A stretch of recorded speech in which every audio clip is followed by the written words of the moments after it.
hundreds of these at the time when the Nintendo Wii was announced. And I remember when the Nintendo Wii was announced, I thought, why would I call it like, it sounds like going for a Wii, right? It doesn't sound like a good name. And people on the internet were having all these things on forums, and this guy's like, you know, is Nintendo like going to screw up because of this? And this guy's like, anyone who says otherwise is being stupid and unrealistic. And he says, you know, what does Wii mean, right? It's the final nail in the coffin for Nintendo. And there are always people that say this about different names. Vista. I mean, like, people forget this. Because I've asked people, like, yeah, what do you think of the name Vista? And they're like, oh, yeah, whatever, I don't really care. But at the time, I remember on Slashdot and all over Dig and so on, people were saying, that is a ridiculous name. I hate the name Vista. It's just so soft and stupid. Yeah, I mean, this guy's not one of the most intelligent people, big sexy. But at the time, and I say Reddit wasn't even around at the time.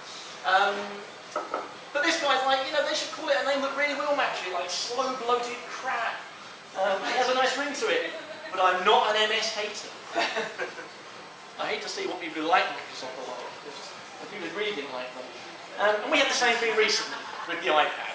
It was like, oh, it sounds like a tampon, it's a stupid name, blah, blah, blah. It's never going to be chosen as the name. I mean, even on Mac sort of rumours sites and so on, they're like, they're not going to choose the name iPad. It's like a trademark for Fujitsu. It's just a kind of weird sounding name. They've done it, now you hear iPad. It doesn't, you know, they've kind of given permission for that name to mean something that before people thought was a bit silly. Don't you think that people do this sort of stuff to get comments for blogs? There is a certain element of that, but I think people do genuinely think at the time it's a shock. You know, if you keep making more extreme names, slightly different names, like, you know, Microsoft released an operating system called Fuzzle Biscuit or something like that next week, you're going to go, oh my god, that's a stupid name, my boss is never going to buy into that, blah blah blah. But then, in 5 years' time, people are going to be like, oh, Fuzzle Biscuit, love, you know, I'm using Fuzzle Biscuit. It's not funny anymore. Yeah. I think it's true. It happens with, you know, even the OS X operating systems using the animal names. You know, wasn't a particularly common thing at the time. And you call something Tiger, an operating system called Tiger. Well, now we just talk about Tiger, and we don't think of a tiger. We think that's the operating system. That's just what name it's been given. It's not weird.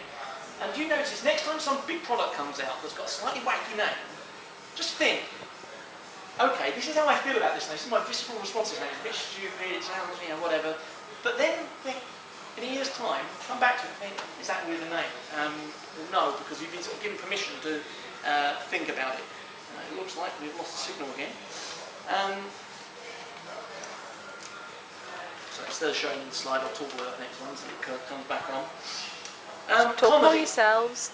Huh? Talk among yourselves. No.